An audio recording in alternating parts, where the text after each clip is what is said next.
चुनावी गठबन्धनकै छ अनि चर्चा छ नेपालमा चिनिया चासोको पनि।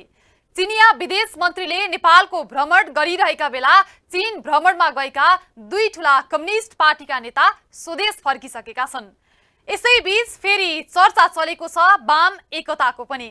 वाम दलहरू भित्रै त एकताको चर्चा छ नै, उत्तरी छिमेकीले पनि कम्युनिस्ट पार्टीहरू बीच एकतामा चासो देखाएको आकलन हुन थालेका छन्। नमस्कार, यो न्यूज आट टुडे, म तुलसी अरियाल।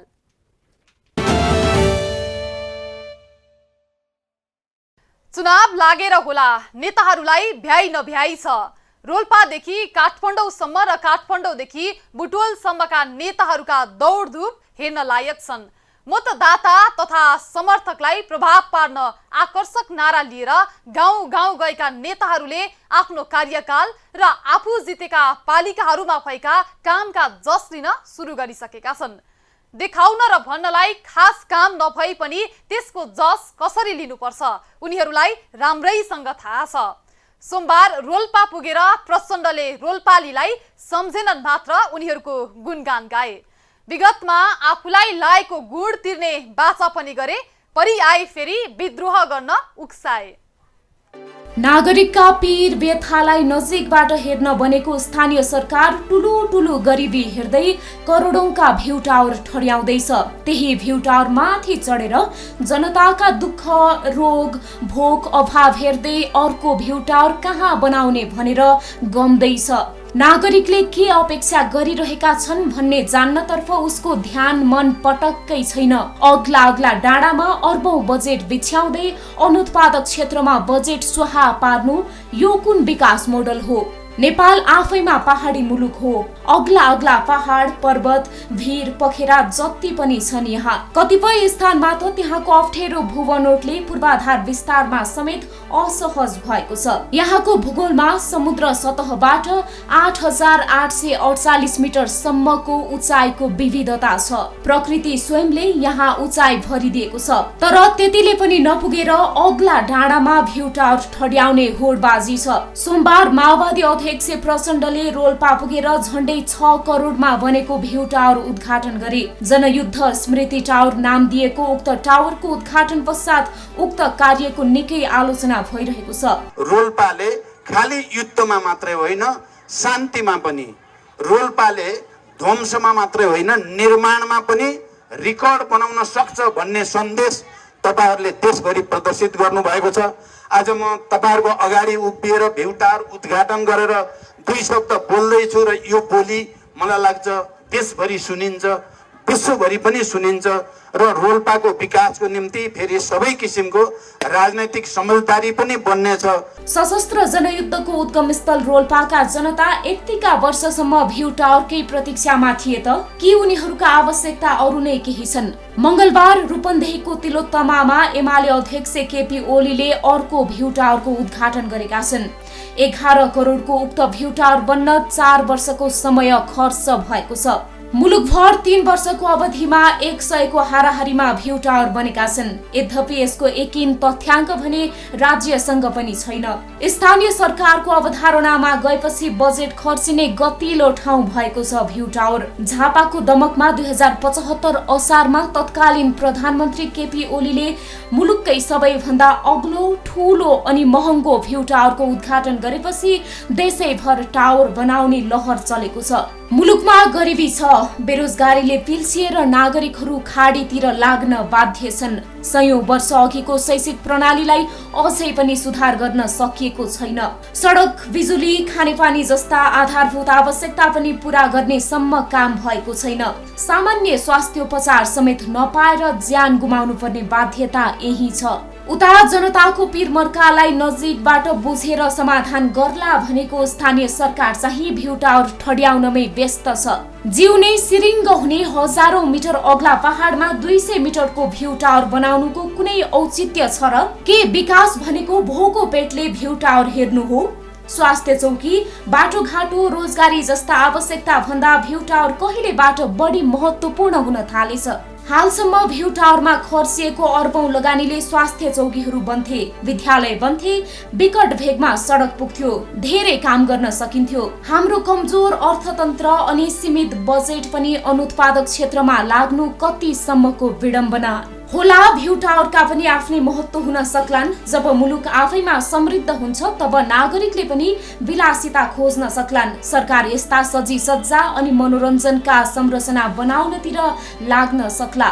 तर जनता बिहान बेलुकी हातमुख जोड्ने समस्याबाट माथि उठ्न नसकिरहेका बेला स्थानीय सरकारको भ्यू टावर मोह उदेक लाग्दो छ। फजुल खर्च बढी भो, हामीलाई भ्यू टावरको आवश्यक छैन भनेर जनस्तरबाट आलोचना नभएको पनि होइन, तर जनप्रतिनिधिहरू सुन्दैनन्। मानौ उनीहरूलाई जनजीविकासँग खासै लेना देना छैन। नागरिक सन्तुष्ट हुनु र नहुनुमा उनीहरूको के सरोकार। बरु भ्यू टावर बन्यो भने त्यसको पछिसम्म जस लिन पाइन्छ। फलानु स्थानीय तहमा यतिवटा भ्यू टावर छन्, हाम्रोमा नबने त कसरी हुन्छ भन्ने प्रतिस्पर्धामा छन् जनप्रतिनिधिहरू। देखाउनकै लागि अर्थात् गरे भन्नकै लागि धमाधम यस्ता संरचना निर्माण हुनु नागरिकको अभाव माथिको मजाक सिवाय केही होइन। जनताको जीवनस्तर सुधार, उनीहरूको समस्या समाधान गर भनेर पठाएकाहरू डाँडा काँडा श्रृङ्गार्न व्यस्त छन्, जुन जनताप्रतिको विश्वासघात हो, जनताको समस्या प्रतिको भद्दा मजाक हो, पद र पावरको चरम दुरुपयोग हो। यसलाई सरकारले अविलम्ब नियन्त्रण गर्नै पर्छ।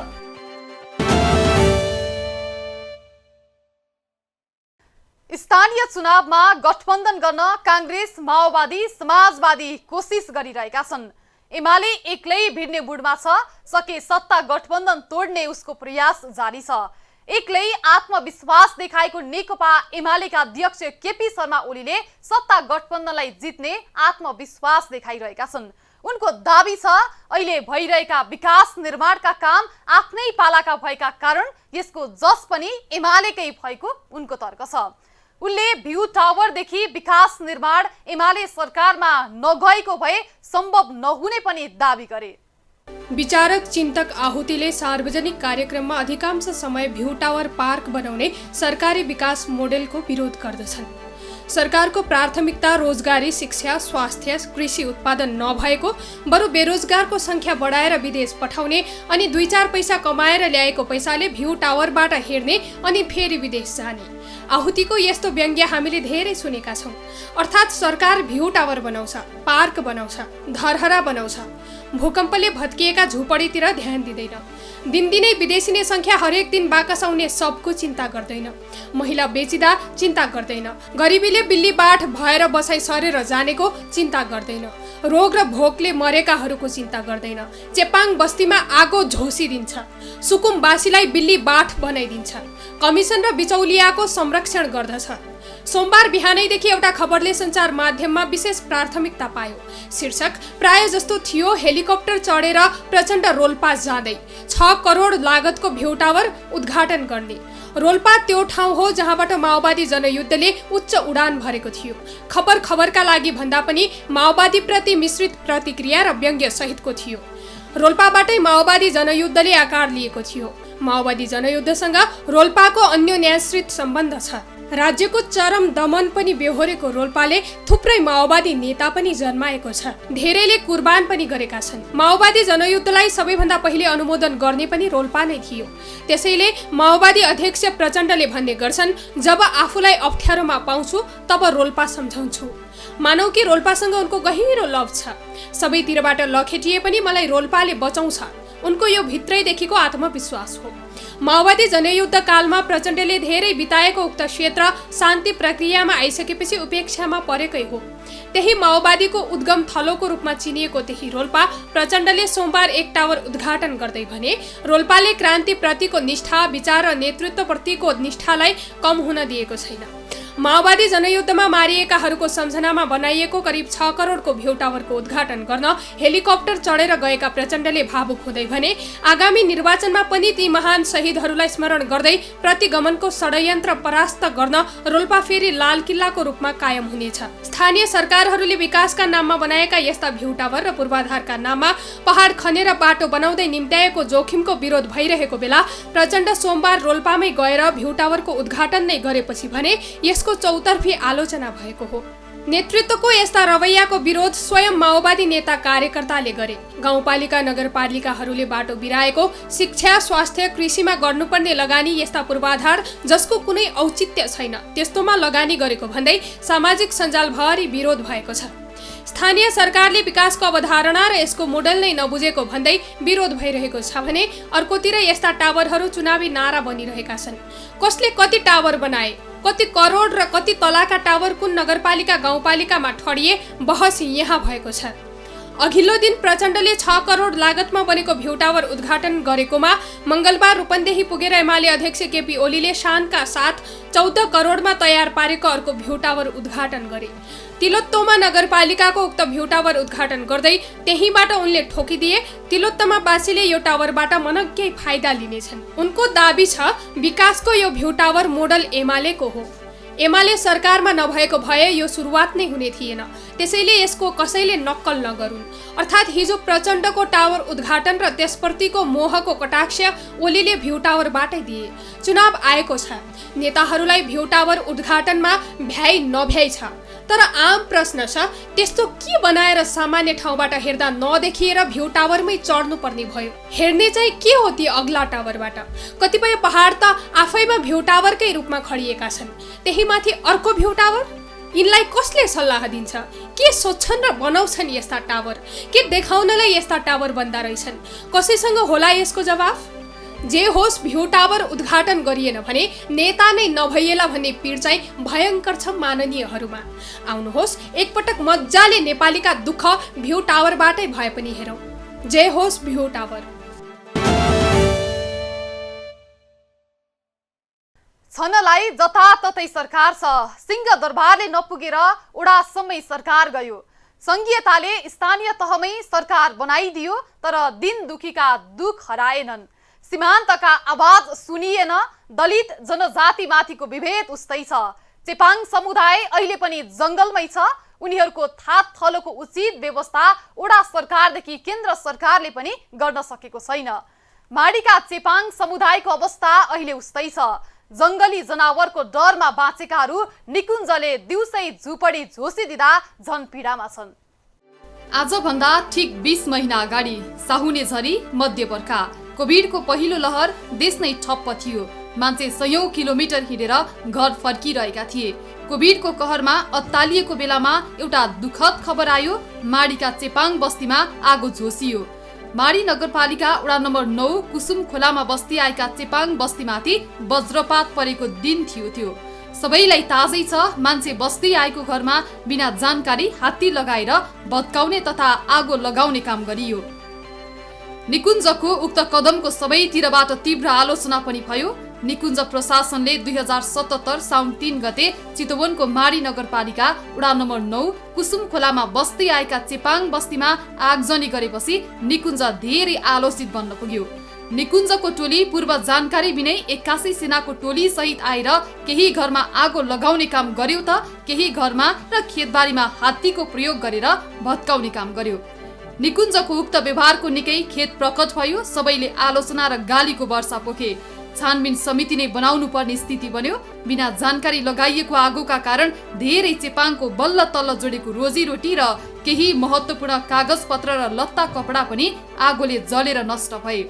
उनीहरू घरबार विहीन भएको अन्नबाली पनि निकाल्न नपाउँदा कति दिन त उनीहरू भोकै बिताउन बाध्य भए। अझ बर्खाको समय थियो। तप साउने झरीको समय भएको ओत लगाउने झुप्रोमा पनि आग लागि गरिदिँदा उनीहरूको बिचल्ली नै हुन पुग्यो।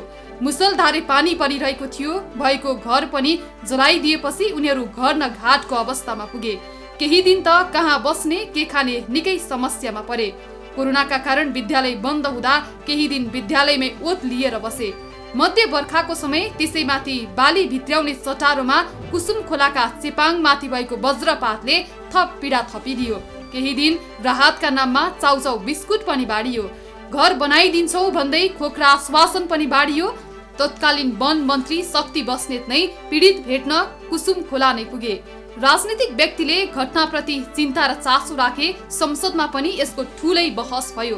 तर केही दिनपछि सबै सिलायो। चेपाङका पीडा उनीहरूसँगै थिए। बाढीका खोक्रा आश्वासनमै सीमित भए। त्यही नै बेला तत्कालीन प्रधानमन्त्री केपी शर्मा ओलीलाई लाग्यो रामको जन्मभूमि त भारतको अयोध्या होइन, चितवनको माडी पो हो त। ओलीको तर्क थियो रामको जन्म माडीको अयोध्यापुरीमा भएको हो र त्यहाँ तत्काल राम मन्दिर बनाएर प्रचार प्रसार गर्नु पर्यो। उनले तत्काल बालुवाटारबाट फरमान जारी गरे, त्यहाँका मेयर, राजनीतिक दलका प्रतिनिधि काठमाडौँ आउनुस्, हामी राम मन्दिर खोजौं, देश कोभिडले ठप्प छ, चेपाङ बस्तीमा आगो लगाइएको छ। प्रधानमन्त्री तथा पार्टी अध्यक्षको आदेश जो छ, एक हुल बालुवाटार रातारात आइपुगे अनि सुरु भयो राम मन्दिर खोज्ने अभियान। यो विश्वासमा ओली अहिले पनि कायम छन्। कुनै दिन ओलीले दाबी गरेको राम मन्दिरको पनि खोजी गरौला नै। अहिले भने त्यही चेपाङ बस्ती जहाँ फेरि आगो लगाइएको छ। घटना चैत्र 13 गते सोमबार दिउँसो 3 बजेको हो। चितवनको माडी नगरपालिका कुसुम खोलामा अवस्थित चेपाङ बस्ती सुनसान थियो। चेपाङ समुदायका नागरिक बेलुकाको छाक टार्न मजदुरीका लागि घर बाहिर थिए। चेपाङ बस्तीका केही स्कुले बालबालिका विद्यालयमा थिए। केही बस्तीका घरमा वृद्ध वृद्धा मात्रै थिए। यही मौका छोपेर निकुञ्जले चेपाङ बस्तीमाथि अर्को आक्रमण गरेको छ। निकुञ्ज प्रशासन र केही सेना सहितको टोलीले सोमबार कुसुम खोलामा रहेको चेपाङ बस्तीमा रहेका केही घरमा फेरि आगजनी र केही घर भत्काउने काम गरेको छ। अझै निकुञ्जले केही घरमा रहँदै आएका सरसामान तथा कागजपत्र समेत छरपष्ट रूपमा फ्याँकिदिएको छ।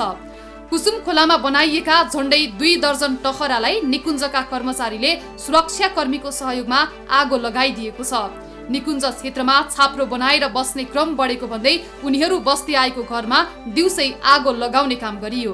मानिस नभएको घरमा निकुञ्जले आगो लगाउने काम गर्यो भने मानिस बस्दै आएका घरमा भत्काउने काम गर्यो। यसरी घरमा कोही नभएको मौका छोपेर उनीहरूको बस्तीमा आगो लगाउने काम गरियो। भएका खाद्यान्न र लत्ता कपडा, कागज पत्र र केही पैसा पनि उनीहरूले निकाल्न पाएनन्। दिनभरि मजदुरी गरेर राति घरमा आएर आराम गर्ने सोच सहित घर फर्किएका काजीमान घर फर्किँदा घर भेट्दैनन्। घर त खरानी भएको देख्छन्, भएका सामग्री पनि जलेर काम नलाग्ने अवस्थामा भेट्छन्। उनी के गर्ने कसो गर्ने केही पत्तो पाउँदैनन्। छिमेकीको घर हेर्छन्, त्यो घर पनि उस्तै खरानी अवस्थामा भेट्छन्।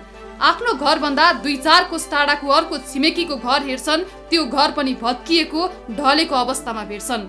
धेरै दुःख र श्रम गरेर बल्ल तल्ल बनाएको घरको त्यो हालत देख्दा काजीमानको आँखा रसाउँछ।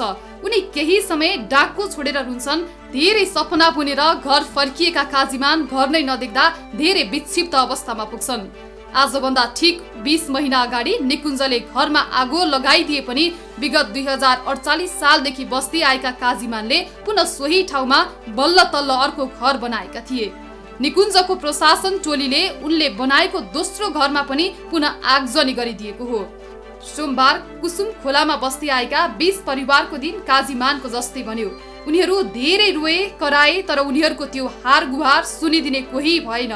केही समयपछि धेरै राजनीतिक दलका केही नेता आश्वासन बाँड्न र थमथम्याउन चेपाङ बस्ती पुगे अनि उही पुरानै आश्वासन बाँडे, तपाईहरू नआत्तिनुहोस्, तपाईका लागि हामी छौं, यस्तो निन्दनीय काम गर्नेलाई हामी कारबाही गर्छौं भने एउटा सेल्फी लिए अनि फर्किए। चेपाङ समुदायमाथि यस अगाडि पनि भएको सोही घटनाको रोदन र क्रन्दन सेलाउन नपाउँदै उनीहरूमाथि पुनः अर्को वज्रपात भएको हो। चेपाङ समुदायका आँसु ओत लाग्न नपाउँदै पुनः उनीहरूमाथि निकुञ्जले अर्को आक्रमण गरेको छ। निकुञ्ज प्रशासन र केही सेना सहितको टोलीले सोमबार कुसुम खोलामा रहेको चेपाङ बस्तीमा रहेका केही घरमा फेरि आगजनी र केही घर भत्काउने काम गरेको छ। निकुञ्ज क्षेत्रमा छाप्रो बनाएर बस्ने क्रम बढेको भन्दै उनीहरू बस्दै आएको घरमा दिउँसै आगो लगाउने काम गरियो। मानिस बसिरहेको घरमा आगजनी गर्नु यो कतिको जायज छ? भलै उनीहरू बस्दै आएको तरिका ठिक छैन, उनीहरू बस्दै आएको ठाउँ बस्नका लागि उचित छैन, तर उनीहरूलाई हामीले पहिले उचित वासस्थानको व्यवस्था गरे मात्रै उचित कदम चाल्नु पर्ने थियो। तर निकुञ्ज निर्दयी बन्यो। निकुञ्जको उक्त कामको सबैतिरबाट तीव्र आलोचना भइरहेको छ। बसिरहेको घरमा जलाउनु, आगजनी गर्नु कुनै पनि हालतमा सह्य हुँदैन। चितवन राष्ट्रिय निकुञ्जले स्थानीय सरकार र कुनै पनि राजनीतिक दलसँग सरसल्लाह नगरी आगजनी गरेकोमा माडी नगरपालिका पनि आक्रोशित बनेको छ। राष्ट्रिय निकुञ्जले हामीसँगको कुनै कोअर्डिनेसन नगरी, हामीसँग सरसल्लाह नै नगरिकन र यहाँको राजनीतिक दलहरूसँग पनि सरसल्लाह यो समस्या छ भन्ने नभनिकन हिजो गएर त्यहाँ प्रशासन र त्यस पछाडिबाट सेना सहितको टिम गएर केही घरहरू भत्काउने र केही घरहरू आगजनी गर्ने, घरमा भित्र भएका सामानहरू बाहिर फालिदिएर चाहिँ आगजनी गर्ने कामहरू दिउँसो भएछ र अब त्यो काम चाहिँ नि एकदमै निन्दनीय काम भयो। तपाईहरु एउटा मान्छे बसेको एक रात बसेको ठाउँ भए पनि भला उहाँहरुको त्यहाँ व्यवस्थित बसेर बस्नु भएको थिएन, उहाँहरु त्यहाँबाट निस्कनै पर्थ्यो, त्यसमा हाम्रो पनि सहमति हो। तर चाहिँ नि गएर बसिरहेको घरहरूलाई चाहिँ जलाउने जुन काम गर्नुभयो त्यो साह्रै निन्दनीय काम भएको छ। माडीको कुसुम खोलामा विगत 2048 साल यतादेखि चेपाङ समुदाय बस्दै आएका छन्। यस समुदायमा 160 घर परिवार रहेका छन्। 2074 को बाढीबाट उक्त क्षेत्र छेद विच्छेद भएपछि बस्दै आएको उक्त क्षेत्रमा बस्नै सक्ने अवस्था नभएपछि माडी नगरपालिकाको पहल कदमीमा केहीलाई स्थानान्तरण गरिएको छ भने केही अझै पनि त्यही ठाउँमा बस्दै आएका थिए। चितवनको पहाडी क्षेत्र, मकवानपुर, तनहु लगायतका ठाउँहरूबाट आएका सुकुम्बासी यस स्थानमा बस्दै आएका छन्। बस्तीका अधिकांश परिवारलाई माडी नगरपालिकाले राई डाँडा, परुवी लगायतका ठाउँमा सारिसकेको छ। तर केही वासस्थानको व्यवस्था हुन नसक्दा छुटेका सुकुम्बासी भने सोही क्षेत्रमै टहरा राखेर बस्दै आएका थिए, जो बारम्बार यसरी निकुञ्जको निशानामा परिरहेका छन् र पटक पटक निकुञ्जको शिकार पनि बनिरहेका छन्।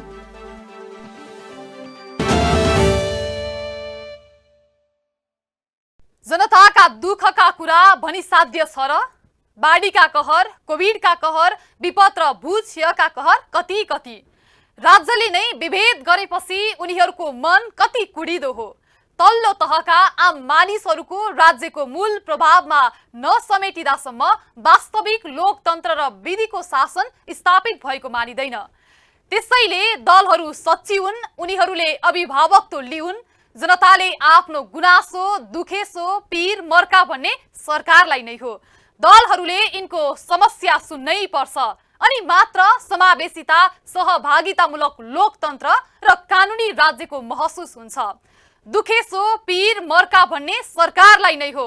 दलहरूले यिनीहरूको समस्या सुन्नै पर्छ, अनि मात्र समावेशिता, सहभागितामूलक लोकतन्त्र र कानुनी राज्यको महसुस हुन्छ। हवस् त, न्युज आट टुडे आजलाई यति नै। हामी सबै बिदा हुन्छौँ। नमस्ते।